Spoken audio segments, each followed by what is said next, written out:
हरे कृष्णा। तो सुमंगल मई माता जी हमारे साथ है और वे अपने कुछ यादों को शेयर करना चाह रही हैं। तो आइए हम सुमंगल मई मालती माता जी से रिक्वेस्ट करते हैं कि वे अपनी कुछ जो मेमोरीज हैं शेयर करें। हरे कृष्णा माता जी। हरे कृष्णा माता जी। माता जी से मैं बहुत साल से जान पहचान है, मतलब 13-14 साल हो गया माता जी से मिलते हुए। लेकिन माता जी से मैं भागती रहती थी, मतलब डर लगता था माता जी से देख के। माता जी अगर काउंटर पे है, मैं साइड से निकल जाती थी। मतलब पता नहीं क्यों मुझे डर लगता था माता जी से स्टार्टिंग में। तो ऐसे ऐसे बहुत साल हो गया। फिर जिया तो आपके साथ क्लास में बैठती थी, 2.5 साल की थी तब से। तो मैं छोड़ देती थी, मुझे इतना पता था ये आपकी मम्मी है, ये आप हो, आप दोनों क्लास लेते हो तो बच्चों को छोड़ना है। मैं भी नई नई आई थी, मुझे उतना नहीं था जो बात करूँ ये हो। लेकिन मुझे इतना पता था माता जी लोग संभालती है, प्रसाद खिलाती है क्लास के बाद, तो इनके पास छोड़ना है और बड़े लोगों को क्लास में बैठना है, ऊपर छोटे बच्चों को मानसी माता जी के पास छोड़ना है। लेकिन मैं कभी ऐसे सोची नहीं, मेरी छोटी बच्ची है 2.5 साल की, क्या करेगी क्लास के बाद। फिर मैं 2-3 बार ऐसे आके देखी भी, जो क्लास में बैठी हुई है प्रसाद के बाद एकदम आप और आपकी मम्मी अच्छे से बच्चों को खिला पिला के प्रसाद आपके पास ही रखते थे। तो मैं छोड़ देती थी। अभी मेरी बेटी 13 साल की, सॉरी 15 साल की हो गई, 14 14 कंप्लीट हो गया उसका। मतलब बहुत साल बीत गया। तो ऐसे चलता रहा। लेकिन माताजी से मैं बात करने से डरती थी, पता नहीं क्यों अंदर से डर लगता था। एक दिन हमको पकड़ ली माताजी। तो माताजी बोले इधर आओ। बोले आप जिया की मम्मी हो? हाँ। तो बोले आप किसके काउंसलिंग में हो? मैं उनको देख के काउंसलर का नाम भूल गई। फिर पता नहीं क्यों माता जी को फिर मैं बहुत याद करके करते याद तो नहीं आया। काउंसलर का नाम ही दिमाग से उतर गया। फिर मैं बोली उनको उधर रहते हैं, उनका एक बेटा है, ब्रह्मचारी है, इतना सब बोल बोल के। फिर मुझे बोले अच्छा द्विजानंद प्रभु जी है? मैं बोली हाँ। तो मेरा फर्स्ट मुलाकात उनसे यही था, जो अब मुझे पकड़ लिया और बोले इधर आओ। तो फिर बाद में धीरे धीरे धीरे धीरे माता जी से जब बात करने लगी तब रिलैक्स होने लगी। हाँ माता जी को जैसे सोचती थी उतना करेक्ट नहीं है, मतलब देख के एकदम मुझे लगता था अरे बाप रे क्या बोलेंगी, क्या पूछेंगी, कुछ पूछेंगी हमको नहीं आएगा तो। फिर ऐसा लगता था। फिर धीरे धीरे इतने अच्छे से बात करती थी। हमको लगता है आज आज तक मुझे इतना ऐसे माताजी मिली नहीं जो इतने अच्छे से बात करती है। कुछ भी प्रॉब्लम हुआ फिर बोलती थी। फिर लॉकडाउन आया। लॉकडाउन में सब कुछ छूट गया, दुनिया ही चेंज हो गया। मंदिर डेली रेगुलर जाती थी, वो सब बंद हो गया। एकदम डिप्रेस में आ गई थी। मेरा बेटे को थोड़ा तकलीफ हुआ था माता जी, आपको पता ही है, ये लॉकडाउन के कारण। फिर माता जी को बोली। फिर माता जी बोली कोई नहीं, तेरे बेटे से मुझे मिला। तो मेरे बेटे से बात हुआ। फिर मेरा बेटा बहुत ज्यादा, मतलब एक्साइटेड था माता जी से मिलने के लिए। बहुत सुनता था माता जी का, अभी भी सुनता है वो। बहुत सालों से वो बाल बना के रखा था, कभी काटा नहीं था। माता जी अ, मंदिर में गेस्ट हाउस में रुकी थी, तब मेरा बेटा गया मिलने।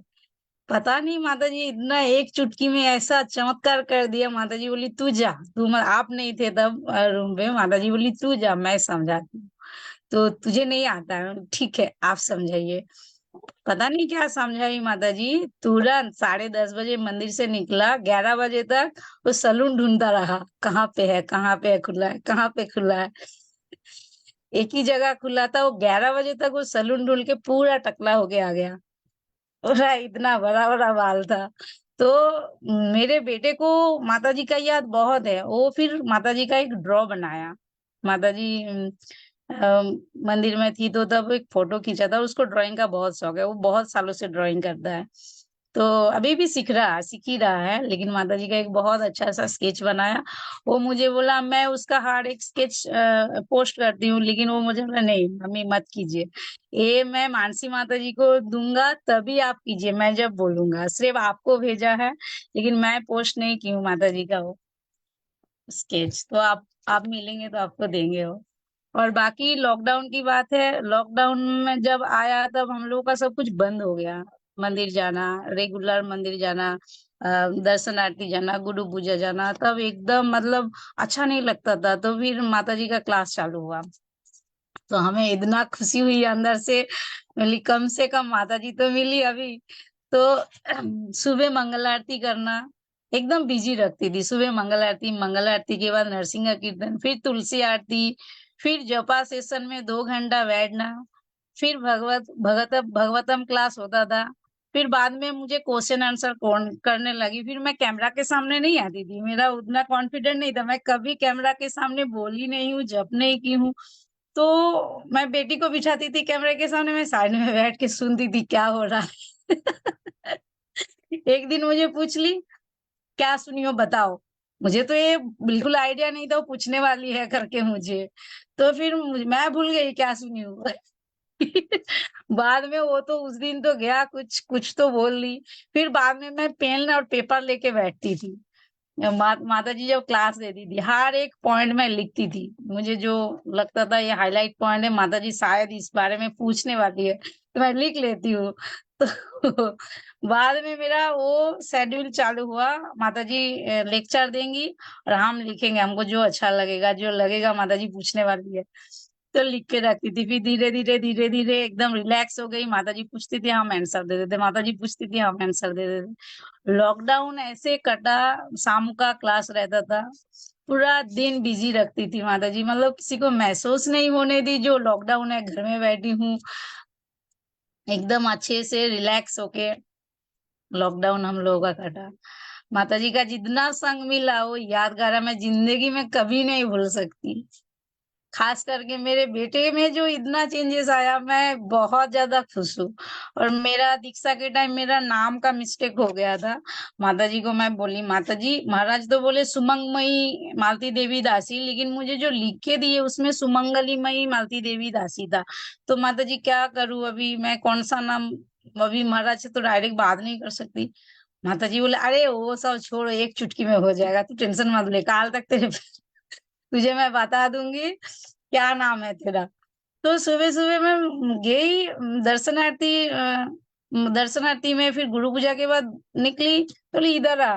पर माता जी बोली ये देख तेरा नाम। बोले कैसे मिला, बोले तुझे क्या मतलब कहाँ से मिला, तुझे यही नाम है। तो उतना ध्यान मत दे कहाँ से मिला, लेकिन है तेरा नाम ये, तुझे पेपर में देती हूँ, ले तेरा नाम। तो मतलब एकदम हर चीज को इजीली पता नहीं कैसे करती थी। मतलब मेरा कुछ प्रॉब्लम है उनको बोलती थी, एकदम तुरंत एक चुटकी में हाँ ठीक है, मतलब वो सब चीज हम लोगों के दिल में बस गया जो माता जी ऐसे बोलती थी। हाँ, कॉन्फिडेंट लेवल माता जी से मिलके बहुत ज्यादा बढ़ा मेरा। पहले तो था नहीं, अभी अभी भी उतना नहीं है, लेकिन माता जी का जब बात याद करती हूँ तो एकदम एक चुटकी में आ रही है, माता जी ऐसे बोलती थी हाँ ऐसा करना चाहिए, मतलब ऐसे बहुत अच्छा लगता था माता जी का। मतलब मैं जब सुनी मुझे यकीन नहीं हुआ, जो ऐसे कैंसर लास्ट स्टेज में मुझे पहले ही मालूम पड़ गया था जब माता जी का तबीयत खराब था। तो आप लोग नहीं बोले थे लेकिन मालूम तो पड़ ही गया था। तो लेकिन मैं पूछी नहीं कभी माता जी को, ऐसे पूछी माता, अच्छा नहीं लगता है क्योंकि वो तो चीज हो गया मालूम है, लेकिन क्या पूछूं क्या करूं, दुख तो बहुत है। माता जी को सिर्फ एक ही बार मैं पूछी माता जी क्या हो गया, बोले हो गया जो हो गया, अभी कुछ नहीं हो सकता है। तो तब मैं समझ गई जो जो मैं सुनी वो सही है। अभी माता जी को पूछ के क्या मैं पूछूं, फिर अच्छा भी नहीं लगता है। मैं कोशिश की जब माता जी मंदिर में गेस्ट हाउस में रुकी थी, कम से कम थोड़ा समय निकाल के माता जी से मिलूं, मैं मिली भी 2-3 दिन। तो माता जी को भी बहुत अच्छा लगा, मुझे भी बहुत अच्छा लगा। मैं चाहती थी माता जी अगर रहती थी यहाँ पे तो मैं चाहती थी मैं जाऊँ मिलूं माता जी से, डेली कम से कम आधा घंटा मिल के आऊं। मैं भी पूरा बिजी शेड्यूल में रहती हूँ, लेकिन फिर भी भगवान का मर्जी था, वो उधर शरीर त्यागे। जहाँ पे भी है माता जी बहुत खुश खुश है, आप भी खुश रहिए। माता जी का जो भी दिया हुआ चीज है हम सबको, वो तो जिंदगी भर हमारे साथ रहेगी। हरे कृष्णा। हरे कृष्णा। तो थैंक यू वेरी मच सुमंगल माता जी फॉर शेयरिंग योर हार्ट। आपने एक सांस में अपनी मेमोरीज पूरी शेयर की है, एंड मैं जानती हूँ अभी भी आपके हृदय में बहुत कुछ है शेयर करने के लिए। And this is all the mercy of Guru Maharaj and शिल प्रभुपाद की माता जी की कृपा हमें इतनी प्राप्त हुई तथा वे इतनी तेजस्वी भक्त हैं। थैंक यू वेरी मच माता जी। हरे कृष्णा।